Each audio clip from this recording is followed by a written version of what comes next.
விதியை வெல்லும் நட்சத்திர வகுப்பு தொடங்கும் நாள் செப்டம்பர் 5 முதல் 11 வரை 7 நாட்கள் அதிகாலை 4:30 மணியிலிருந்து 5:30 மணி வரை 1 மணி நேர வகுப்பாக ஜூம் ஆன்லைன் வாயிலாக நடைபெற இருக்கு. ஸ்கிரீன்ல தெரிகிற நம்பருக்கு கால் பண்ணி உடனே முன்பதிவு செய்து கொள்ளவும். அவங்க உடம்புல ஒரு சத்துக்கள் அப்சர்வே ஆகலைன்னா அது வாத உடல் தான். வாத உடம்பை கரெக்டா ஐடென்டிஃபை பண்ணணும்னா 2 விஷயம் இருக்கு. தூக்கத்திற்கு அநாகத சக்கரம், அதுக்கப்புறம் சகசிராரம். இது ரெண்டுமே பாத்தீங்கன்னா தூக்கத்திற்கு ரொம்ப மிக உகந்த சக்கரங்களாக சொல்லப்படுகிறது. இப்ப நல்லா நம்ம தூங்கணும்னா இதுல எல்லாத்துலயுமே பாத்தீங்கன்னா உங்களுக்கு கிரீன் கலர் தொடர்பு நிறைய இருக்கும். இத நல்லா சாப்பிட்டு நல்லா முடிச்சதுக்கு பிறகு நல்லா கவனிச்சு பாருங்க. பெருமாள் படித்திருப்பார், இது நீச்ச புதன். தாயார் அமர்ந்திருப்பாங்க, இது உச்ச சுக்கிரன். இது ரெண்டையும் குறிக்கக்கூடிய இடம் மீனராசி. மீனராசி தான் அயன சயன போகம். நெய் இருக்கு இல்லையா, லைட்டா கையில எடுத்து உங்க வீட்டு மனைவி கையால அந்த பாதத்துல தடவை சொல்லிட்டு படுங்க. இதை பண்ணிட்டு மட்டும் தூங்கி பாருங்க. நீங்க தூங்கலைன்னா அதுக்கப்புறம் கமெண்ட்ல சொல்லுங்க. யாருக்கெல்லாம் ஜாதகத்தில் குரு பகவான் புத பகவான் நீச்சமடைந்திருக்காரோ அவங்களுக்கு இந்த பிரச்சனை கன்ஃபார்ம். நேயர்களுக்கு அன்பு வணக்கம். இன்னைக்கு சின்ன குழந்தையிலேருந்து வயசானவங்க வரைக்கும் தவிக்கிற ஒரே விஷயம் தூக்கம். நல்ல தூக்கம் இல்லை, இதனால தொடரக்கூடிய வியாதிகள், அதற்கு நம்ம மருந்துகளுக்கு செலவு பண்றதுன்னு இப்படி தொடர்ச்சியா இந்த தூக்கத்தை வைத்தே குடும்ப வாழ்க்கை எந்த அளவுக்கு நமக்கு டிஸ்டர்ப் ஆகுது. இதை தவிர்க்க நம்ம என்ன மாதிரி சுலபமான வழிகள் வீட்டிலேயே செய்யும் பொழுது நமக்கு நிம்மதியான ஒரு தூக்கம் வரும், அதை வைத்து அடுத்த ஒரு நாளை நம்ம எப்படி வெற்றிகரமாக மாற்றிக்கலாம்னு சொல்லி இன்னைக்கு நமக்கு ஒரு தெளிவு கொடுக்கறதுக்காக ஜோதிடர் மற்றும் பிரணவ வாஸ்து நிபுணர் சிவகுரு ரூபன் டாக்டர் சத்யசீலன் குருஜி அவர்கள் கூட தான் இணைஞ்சிருக்கோம். குருஜி வணக்கம். ஸ்ரீ குருப்பியோ நமஹா, ஸ்ரீ மாத்ரே நமஹா, ஓம் அகத்தீசாயி நமஹா. இறையடியார்கள் அனைவருக்கும் அன்பான வணக்கங்கள். வணக்கம்மா. குருஜி, உங்களோட பதிவை காதுல போட்டுட்டே நாங்க தூங்குவோம், எங்களுக்கு அது ஒரு மெடிசன் மாதிரி இருக்கும்னு நிறைய பெண்கள் மெசேஜ் பண்ணியிருக்காங்க. நானே நேர்ல அவங்கள சந்திக்கும் போது அந்த ஒரு விஷயத்தை கேட்டிருக்கோம். இதை தாண்டி நிம்மதியான ஒரு தூக்கம் வரணும், படுத்த உடனே தூக்கம் வரணும். என்னதான் டயர்டா வேலை செஞ்சுட்டு இருந்தாலும் இல்லை, சின்ன குழந்தைகள்ல இருந்து பெரியவங்க வரைக்கும் இதை ஃபேஸ் பண்றாங்க. நிம்மதியான தூக்கம், அதை தாண்டி ஆரோக்கியம் நல்லா இருக்கு, என்ன பண்ணலாம்? அதாவதுமா, நம்மளுடைய உடம்புல வாதம் பித்தம் கபம் அப்படின்னு மருத்துவ ஜோதிடத்துல 3 அடிப்படையில உடலை பிரிச்சு அதுல ஒவ்வொருவருடைய வாழ்க்கை முறையை பொறுத்து மருந்துகளும் மனநிலைகளும் அதற்கு ஏற்றாற் போல தீர்வுகளும் என்ன பண்ணப்படுதுன்னா கொடுக்கப்படுகிறது. ஒரு மனிதனுக்கு தூக்கம் அப்படின்றது வரலை அப்படின்னா அது எதனுடைய வெளிப்பாடுனா உடம்புல வாதத்தின் தன்மை ரொம்ப அதிகமாகிறதுனால ஏற்படக்கூடிய பிரச்சனை.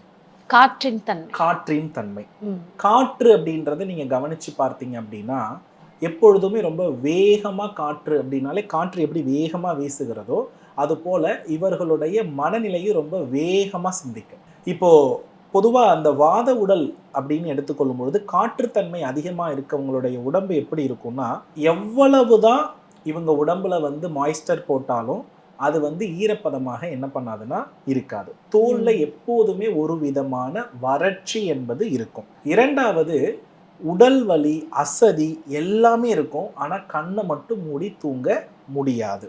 மூன்றாவது விஷயம் என்னன்னா, இவர்களுடைய சிந்தனைகளை இவங்களால கட்டுப்படுத்தவே முடியாது. ஏதாவது ஒரு சிந்தனை, ஒரு இன்கம்ப்ளீட்டா இருக்கக்கூடிய குழப்பத்தை நினைத்து நினைத்து நினைத்து இப்படி ஆகிடுமோ அப்படி ஆகிடுமோ, அது நடந்தா என்ன நடக்கும், இது நடக்கும், இந்த மாதிரி ஒரு முடிவில்லாத சிந்தனையை போட்டு என்ன பண்ணிக்கிட்டே இருப்பாங்கன்னா குழம்பிக் கொண்டே இருப்பார்கள். இன்னும் ஒண்ணு, வாதம் ஒருவருக்கு ரொம்ப அதிகமாகிறதினுடைய வெளிப்பாடு எதுல அப்படின்னா இந்த கபத்தன்மை என்ன இருக்குன்னா குறைஞ்சிருக்கிறதுலதான். கபம் அப்படின்றது ஒண்ணும் கிடையாது, அமைதியான மனநிலை, அமைதி, கருணை, லவ், அஃபயர், இது எல்லாமே. இந்த கபத்தன்மை அப்படின்னு நம்ம எடுத்து பார்த்தோம்னா இது அன்பு, கற்பனை, ஒரு நிறைவான தூக்கம், ஒரு உடல் சார்ந்த ஒற்றுமை, மற்ற உயிர்களை நேசிக்கிறது, இது எல்லாமே கபத்தன்மையினுடைய அறிகுறியை நம்ம என்ன பண்ணிக்கலாம்னா எடுத்துக்கலாம். இப்போ வாதத்திற்கு பரிகாரமே என்ன அப்படின்னா இந்த கபம் தான். இப்போ ஒரு மனிதனுக்கு பாத்தீங்கன்னா சொல்லுவாங்க, கடுக்காய் இருக்குல்ல, இந்த கடுக்காய் பொடி வந்து பாத்தீங்கன்னா உடலில் இருக்கக்கூடிய வாதத்தை குறைத்து கபத்தை சமநிலைப்படுத்தி நல்ல தூக்கத்தை தரக்கூடிய ஒரு நல்ல அருமருந்து அப்படின்னே நம்ம என்ன பண்ணலாம்னா இந்த இடத்துல சொல்லலாம். காரணம், குடல் குளிர்ச்சி அடையும் பொழுதுதான் உடம்புல வந்து வாதத்தின் தன்மை குறையும். ஒரு நம்மளுடைய குடல் எந்த அளவிற்கு குளிர்ச்சியாக இருக்கிறதோ அந்த அளவிற்கு நமக்கு நிறைவான தூக்கம் இருக்கும். எந்த அளவிற்கு மன அழுத்தத்தோடு இருக்கிறோமோ அந்த அளவுக்கு நம்மளுடைய குடலும் அவ்வளோ வெப்ப சக்தியோட என்ன ஆகும்னா ரொம்ப போராடும். நம்மளுடைய நரம்பு மண்டலத்தை அது முழுவதுமாக என்ன பண்ணும்னா பலகீனப்படுத்திவிடும். அப்போ ஒரு மனிதனுக்கு காற்றுத்தன்மை அதிகமாக இருக்கும் பொழுது அங்க என்ன ஆகுதுன்னா புத பகவான் பாதிக்கப்படுகிறார். புத பகவான் வந்து பாத்தீங்கன்னா நரம்பு மண்டலத்தின் அதிபதியாக விளங்கக்கூடியவர். நரம்பு இல்லை என்றால் நம்மளுடைய நரம்பு பலகீனமாக இருந்துச்சுன்னா நமக்கு தூக்கம் வராது, மன உளைச்சல் அதிகமாயிடும், அதிக சிந்தனை ஏற்படும். தோலை குறிப்பவர் அவர் தான் வராரு. ஸோ அதுல இருக்கக்கூடிய வறட்சி அதிகமாகும், சோரியாசிஸ் போன்ற தொல்லைகள் ரொம்ப அதிகமா வந்துடும்,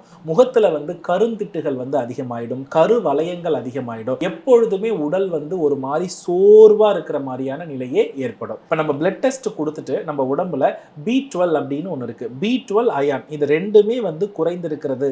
இது எப்போதுமே அவங்க உடம்புல வந்து ஒரு சத்துக்கள் வந்து அப்சர்வே ஆகலைன்னா அது வாத உடல் தான். இன்னொன்று வந்து பாத்தீங்க அப்படின்னா இவர்களுக்கு எப்போதுமே மலச்சிக்கல் பிரச்சனை இருக்கும். வாத உடம்பை கரெக்டா ஐடென்டிஃபை பண்ணணும்னா ரெண்டு விஷயம் இருக்கு. உதடு வாய் எப்போதும் புண்ணா இருக்கும், வயிறு எப்போதும் புண்ணா இருக்கும், மலச்சிக்கல் எப்போதும் இருந்துட்டு இருக்கும், தூக்கமின்மை எப்போதும் இருந்துட்டு இருக்கும், தலையில எப்போதும் பின்பகுதியில போடுகு அதிகமா இருக்கும். இதெல்லாம் எக்ஸாக்ட் வாத உடலுடைய அறிகுறிகள். இவர்கள் எல்லாமே நம்ம பார்த்தோம்னா எல்லாமே வார்த்தையில மட்டும்தான் இருக்குமே தவிர எதுவுமே செயலாக இருக்கவே இருக்காது. அதனால வார்த்தைகளை சொல்றது இவங்களால நடக்கலன்னும் போது அது ஒரு மன அழுத்தமாக மாறி பயங்கரமா டென்ஷன் ஆயிடுவாங்க. ஒரு மனிதனுக்கு காற்று ரொம்ப அதிகமா ஆயிடுச்சுன்னா இன்னைக்கு காலையில ஒண்ணு பேசுவாரு, நாளைக்கு காலையில ஒண்ணு பேசுவாரு. இப்படிப்பட்ட மனநிலையில தான் இருப்பாங்க. கோபம் உச்சபட்சத்துல இருக்கும், ஓவர் திங்க் உச்சபட்சத்துல இருக்கும். எப்போதுமே இந்த வாத உடலின் நிறை நம்ம என்ன பார்க்கலாம்னா உட்கார்ந்த இடத்துலயே பார்க்கலாம். ஒரு வீட்டுல இவங்களுக்குன்னு ஒரு பிளேஸ் வச்சிருப்பாங்க, அந்த பிளேஸ்ல எப்ப பார்த்தாலும் அதே இடத்துலதான் உட்கார்ந்திருப்பாங்க.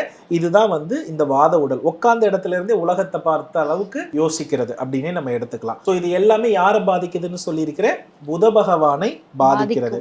இதுல சக்கரா பேஸ் பண்ணி பார்த்தோம்னா தூக்கத்திற்கும் அநாகத சக்கரத்திற்கும் நிறைய தொடர்புகள் இருக்கிறது.